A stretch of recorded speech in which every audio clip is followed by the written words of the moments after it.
What's up guys, welcome to my channel. Today I'm looking like one of those long-haired dogs with the super long faces, so forgive me for that.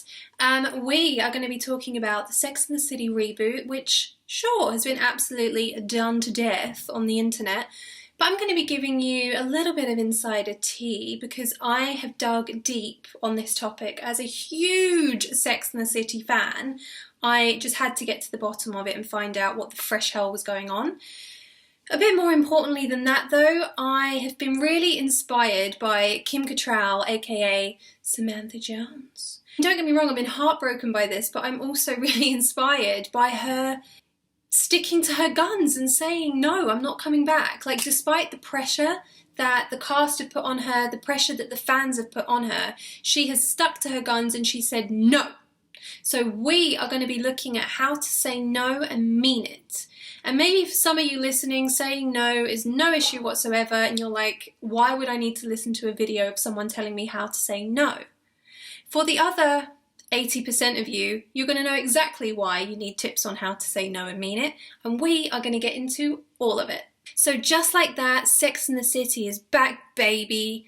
23 years after the TV series started, 17 years after it ended, and 11 years after the second film, Sarah Jessica Parker, Cynthia Nixon and Kristen Davies confirmed this week that a TV series reboot is finally happening. But change is in the air. As we said at the top of the show, Kim Cattrall, aka Samantha Jones, will not be returning to the show. And the other kind of crazy thing is that it's not going to be called Sex and the City anymore. It's going to be called...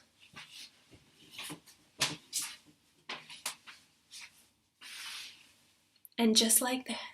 So let me say that again, the beating heart of Sex and the City, the Sex and the City, the wildest, most badass, daring, experimental, brave, strong, hilarious, sexy, I love me more character will not be returning to our screens as Sammy Jo. But why? Well, let me get my imaginary tea and just spill it. So, Samantha told British talk show host Piers Morgan that the girls were never actually friends. So based on that, I decided to do a little bit of extra digging, and I found a New York Post article that revealed information surrounding the rumoured drama on the Sex and the City set. The article claimed that Nixon, Davies and Parker had formed a group together and left out Cattrall. New York Post also referenced an old Page 6 report that said while on a shoot in Atlantic City, y'all know the one, right? Did you just have triplets? I guess you had to be there. For those of you who haven't seen it, you had to be there. So anyway, while on a shoot on Atlantic City, Parker rented a house for all of the girls except Cattrall. And towards the end of the show, the end of the series, one insider told Page 6 that none of the girls were talking to Cattrall. They were freezing her the F out. When asked by Piers Morgan if there will ever be more Sex in the City, Cattrall said, "Not for me. That was part of turning 60. That was a very clear moment of how many years do I have left and what do I want to do with it? What haven't I done? I feel that the show was the best when it was the series and the bonus was the 2 movies." She went on to explain how she turned down a third movie in 2016, saying, "The answer was simply no thank you. This isn't about more money, it's not about more scenes, it's not about any of those things. This is about a clear decision, an empowered decision in my life to end one chapter and start another." And in the middle of all this, Kim Cattrall's brother really sadly and tragically passed away, and Sarah Jessica Parker reached out to her on Instagram sending her condolences, and Kim very publicly snapped back and said, "I don't need your sympathy. Your sympathy that you're showing me now is only reminding me of how cruel you really were, and basically stop trying to perpetuate your nice girl image off the back of my tragedy." So that was obviously like a super public display of how Kim really feels about Sex and the City and more specifically about Sarah Jessica Parker. And kind of alongside that, Kim had expressed that the working environment on Sex and the City was toxic, and she said that she wouldn't spend even an hour at her age and at her level of experience in a situation where she wasn't enjoying herself. And one of the final really interesting quotes that Kim gave was that and of course I'm often paraphrasing her, so please just keep that in mind, but the sentiment is exactly as she delivered it. She said that she didn't understand why the cast or the crew or the producers didn't just replace her instead of wasting time bullying her. Ooh, so it's clear to see that, as sad as it is for us Sex and the City fans, there was clearly no love lost between Kim Cattrall, who all of us love so dearly, and the rest of the girls. So as disappointing as it is to us fans, obviously we cannot blame Kim for not coming back, and this leads me on to what I really wanted to talk to you about today, which is how to say no, how to get yourself out of toxic situations or environments that are not right for you, or responsibilities that you don't want to take on, or just things that you do not want to be a part of your life because they're going to take away from your peace of mind. We really must understand that saying no doesn't mean that you're being rude, selfish, or unkind. These are unhelpful beliefs that just make it harder to say no. Going back to Kim Cattrall, is she rude, selfish, and unkind for not wanting to go to work in an environment she deems toxic and to deliver the sex scenes the audience demands of her when she's in her mid-60s? Or is she simply a mature woman with boundaries who simply wants to protect her peace? I see it as a classic case of Samantha Jones. I love you, but I love me more. Those iconic, immortal lines that will forever reverberate, you know what I mean, in our minds, and certainly sits here with me when I feel I'm in one of those situations where I'm being pressured to do something against my will to please other people. I take a step back, and I'm not joking. Samantha Jones' immortal lines truly run through my head, which is, I love you, but I love me more. I'm not willing to sacrifice my peace and my happiness for external validation.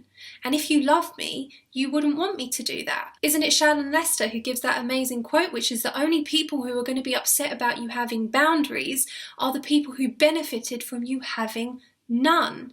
I really love that quote. I think Shannon's a genius, and I think that is so bloody true. So with that in mind, I want to give you some really useful tips for how to say no and mean it. First up, be direct.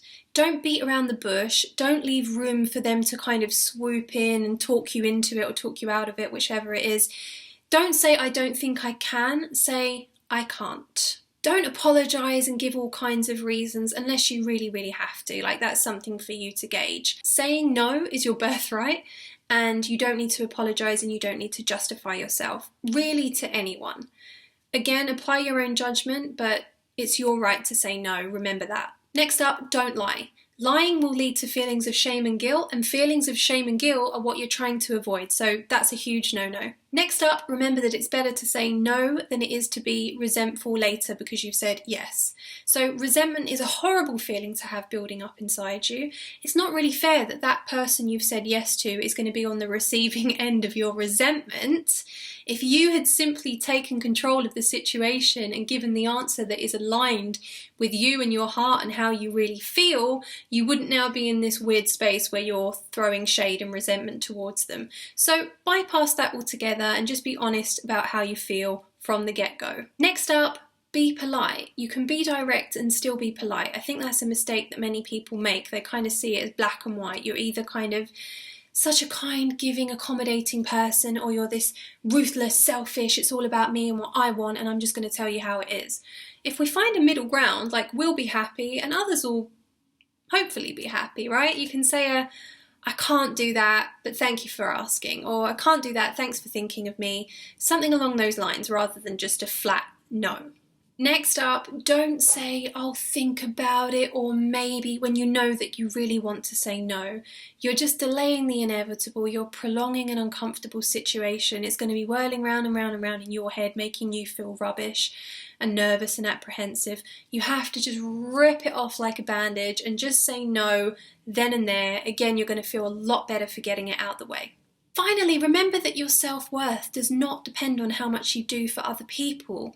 And I know, particularly for parents and mothers, that can be a bit like, because your identity is wrapped up in being a good parent, being a good mother, how much you do for them. And saying no can make you feel, I don't know, like you're not such a good parent, you're not such a good daughter, you're not such a good friend, but that really isn't the case. It is your birthright to say yes and no to things that you do and don't want to do. And if if anything, I think having boundaries, this is something that I felt, will actually increase your sense of self-worth. Truly, learning to say no is one of the best things that I've ever done in my life. Not only has it helped me overcome my fear of rejection, it's also helped me feel like I'm so much more in control of my own life. I don't feel trapped, resentful, or guilty anymore. I actually feel super empowered and free.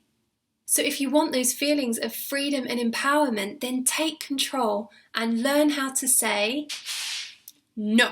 That is all for today, folks. Thanks for being here with me. Let me know in the comments if it's been a useful video, and also let me know how you think this reboot is going to go down without Sammy Jo, because I don't know, I want them to do well because I love the show, I'm curious, but I just don't see how Sex and the City, or whatever it's called now, can work without her. She's just such a legend, and for me, she really did carry the show. Carrie, see what I did there? Alright, take care guys. Love you, bye.